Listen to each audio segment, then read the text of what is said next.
Friend, मैं आज आपके लिए कहानी सुना रहा हूँ गैंगस्टर बलराज भाटी की, जिसका इनकाउंटर हो चुका है 2018 में। तो फ्रेंड, आपके लिए बता रहा हूँ इस कहानी के माध्यम से कि क्या कारण थे और कैसे वो बदमाश बना। यूट्यूब पर बहुत सारी वीडियो बनी हुई है, लेकिन किसी में सच्चाई नहीं है और 2 मिनट में सच्चाई सामने आ भी नहीं सकती। दोस्तों, मैं आपको बता देना चाहता हूँ, बलराज भाटी ज़िला बुलंदशहर का ढूसरी गांव का रहने वाला था और ब्लॉक उसका शिकारपुर में लगा करता था। बलराज भाटी पहले दिल्ली पुलिस में था और दिल्ली पुलिस में उसके जो है एक मर्डर केस में उसका नाम आ गया और उसी कारण उसकी नौकरी वगैरह छूटी पड़ी थी और वो अपने गांव में आया हुआ था ढूसरी में। वहीं पर एक पास में तालाब था, जिस तालाब में पप्पू कटार ने मच्छी डाली हुई थी। तो वहाँ पर मछली जो निकाली जा रही थी और कहीं से बलराज भाटी आया, उसने शायद पी रखी थी थोड़ी बहुत। पप्पू कटार के आदमी मछलियों को निकालकर एक ड्राम में डाल रहे थे, उसी में बलराज भाटी ने हाथ डालकर मछली लेकर ली। उससे उन लोगों ने बोला, भाई मछली लेके मत जाओ, पप्पू भाई हमको डांटेंगे। तो बलराज ने किसी की नहीं सुनी और वो मछली लेके सीधे चल दिया। और वीडियो में आपको बता रखा है, जाल में ऐसा कुछ नहीं था, ना तो कोई बलराज कभी जाल लेकर गया था मछली पकड़ने, ना ही कुछ ऐसी घटना थी। उसके बाद कटार आया, कटार ने बोला, तुमने मना किया था या नहीं? तो आदमी ने बोला, हाँ जी हमने मना करी, लेकिन वो रुका नहीं। कोई बात नहीं। उसके बाद पप्पू कटार को बलराज भाटी मिला और इनमें तू मैं हो गई। तू मैं होने के बाद पुलिस केस वगैरह बन गया था और बलराज भाटी पुलिस ने पकड़ लिया। पुलिस ने उसमें मार लगा दी थी ज़्यादा। लोगों ने बोला कि कटार ने लगवाई थी या ऐसा कुछ भी था। तो शायद पैसे देकर भी ऐसे करा दिया होता कि सुधर जाए बलराज भाटी, लेकिन बलराज भाटी सुधरा नहीं और उसने अपने दिमाग में ठान ली कि मुझे पप्पू कटार को मारना है। बलराज भाटी छोटी मोटी चोरियां करने लगा और वो बुलंदशहर जेल में पहुंच गया। बुलंदशहर जेल में पहुंचने के बाद पकड़ा गया जब, तो उसकी मुलाकात हुई बुलंदशहर जेल में चेटा नाम के बदमाश से। चेटा जो बदमाश था, अनूप शहर के अंदर उसके नाम का हफ्ता हुआ करता था। छोटी सी उम्र में अपराध की दुनिया में बहुत नाम काम आ चुका था। बलराज भाटी और चेटा दोनों मिलकर काम करने लगे। उन्होंने प्लान बनाया 2006 में कि पप्पू कटार को मारना है। पप्पू कटार और एक और थे ब्लॉक प्रमुख राकेश, दोनों जने शिकारपुर से बाइक पर आ रहे थे और उसके पीछे चेटा और बलराज भाटी गाड़ी बैन में लगे हुए थे और 4-5 लोग और भी थे उनके साथ। और उनके लिए पता लग गया कटार के पास हथियार है और राकेश जी के पास हथियार नहीं है। तो वहाँ पर चेटा ने अपना दिमाग चलाया, देख इसके पास तो हथियार है, इसको तुम कभी भी बाद में ही मार लेंगे, लेकिन प्रमुख साहब जो हैं निहत्ते हैं, इनको मार लेते हैं। क्योंकि उसकी चेटा की थोड़ी बहुत गाँव की रंजिश मानता था और इसी वजह से वो उनसे खुंदक खाया हुआ था। उसी समय एक बात और फ्रेंड, राकेश जी की गाड़ी पर एक आदमी और बैठा हुआ था। वो शायद प्रमुख साहब उनको जानते थे। उन्होंने बोला, मुझे गांव तक छोड़ देना। वो सारी इन्फॉर्मेशन उन लोगों को दे रहा था, उसका शायद फ़ोन वगैरह चालू होगा।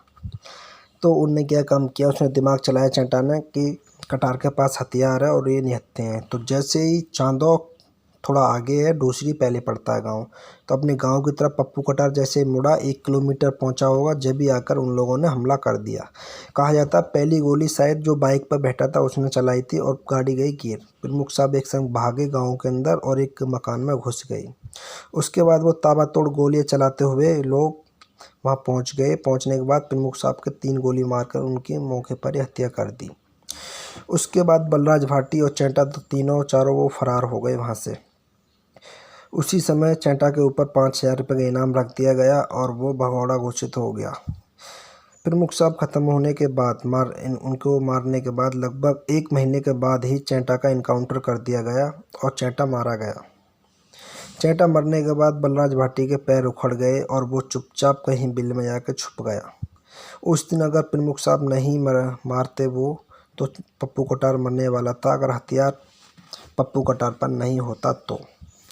उसके बाद बलराज भाटी चुपचाप बैठा रहा और यही ताक लगाता रहा कब मुझे पप्पू कटार को मारना है। फिर वो एक दिन आ ही गया 2012 सुबह को मॉर्निंग में वो अपने बच्चों को छोड़ने जा रहे थे पप्पू कटार। बलराज भाटी फुल प्लानिंग के साथ आया हुआ था। वहाँ पर छोटा सा रास्ता, रास्ते में आगे गन्ने की बुग्गी खड़ी कर रखी थी बलराज भाटी ने और ईख में बहुत सारे लोग छुपे हुए थे। बलराज भाटी पूरी तरीके से ये ठान के आया था, आज पप्पू कटार को मुझे ख़त्म ही करना है।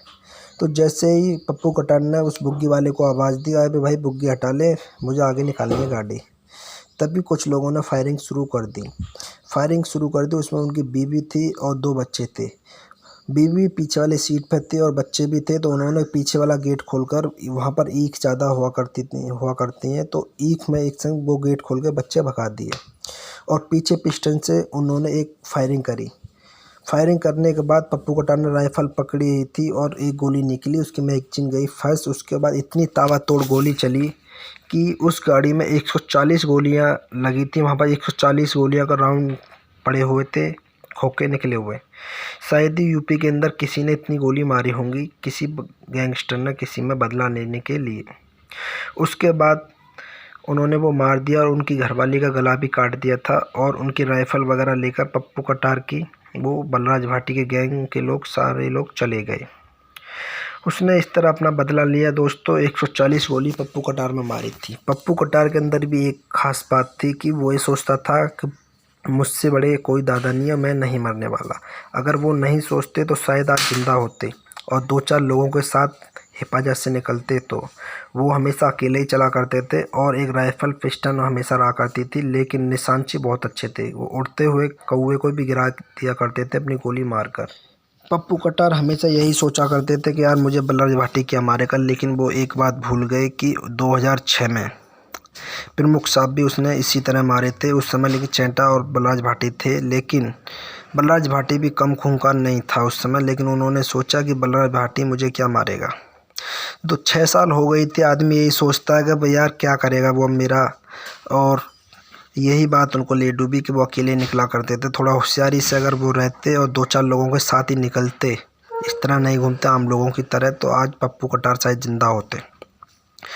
दोस्तों उन्होंने पप्पू कटार को मारने के बाद बलराज भाटी ने उनके 2 भाई भी मार दिए और उनके सिर्फ 2 बच्चे बचे हुए हैं और एक भाई और है पप्पू कटार का, जो कि वो बहुत सीधे हैं और खेतीबाड़ी का काम किया करते हैं।